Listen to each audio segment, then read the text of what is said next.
Like and subscribe and click the bell icon to get new video updates. China's largest city leaves lockdown after crippling 2 months. Shanghai authorities say they will take major steps today toward reopening China's largest city after a 2-month COVID-19 lockdown that has set back the national economy and largely confined millions of people to their homes. Already, a steady stream of people strolled in the Bund, the city's historic waterfront park, on a pleasant Tuesday night, some taking selfies against the bright lights of the Pudong financial district on the other side of the river. Elsewhere, people gathered outside to eat and drink under the watch of police deployed to discourage large crowds from forming.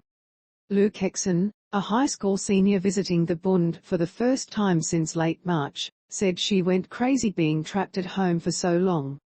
"I am very happy, extremely happy, all the way too happy," she said. Vice Mayor Zong Ming announced that full bus and subway service will be restored on Wednesday, as will basic rail connections with the rest of China. Schools will partially reopen on a voluntary basis, and shopping malls, supermarkets, convenience stores and drug stores will reopen gradually at no more than 75% of their total capacity. She added that the city will enter the phase of fully restoring work and life on Wednesday.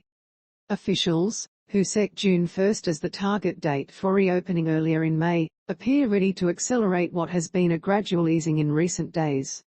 A few malls and markets have reopened, and some residents have been given passes allowing them out for a few hours at a time. In online chat groups, some expressed excitement about the prospect of being able to move about freely in the city for the first time since the end of March, while others remained cautious given the slow pace and stop-and-go nature of opening up so far. Workers took down some of the barriers that had been erected along sidewalks during the lockdown. A few people walked or biked on the still mostly empty streets.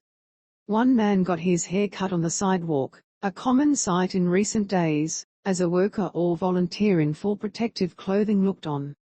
"The most difficult part of the lockdown was psychological," said Cao Yue, who has worked in Shanghai for 5 years.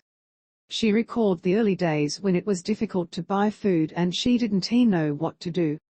"It was quite depressing to be locked at home and see the whole Shanghai under lockdown," she said. More than 500,000 people in the city of 25 million to be allowed out Wednesday, 190,000 who are still in lockdown areas and another 450,000 who are in control zones because they live near recent cases.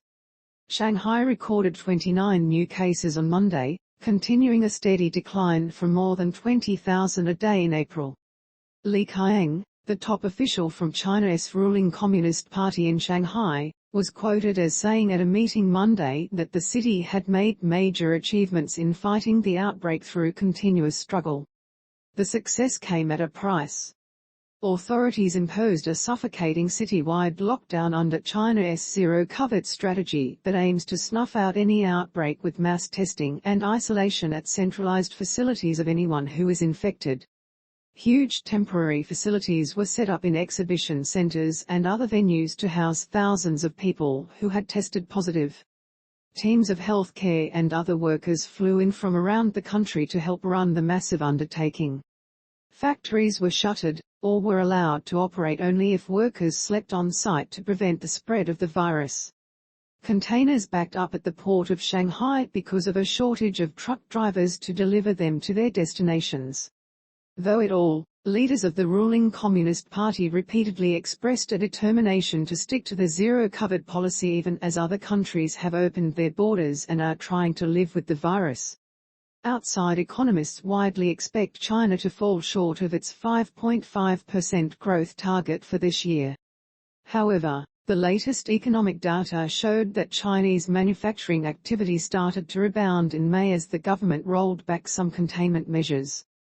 Schools will reopen for the final 2 years of high school and the 3rd year of middle school, but students can decide whether to attend in person.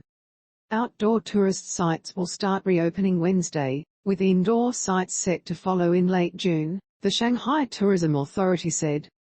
Group tours from other provinces will be allowed again when the city has eliminated all high and medium risk pandemic zones. Beijing, the nation's capital, further eased restrictions Tuesday in some districts.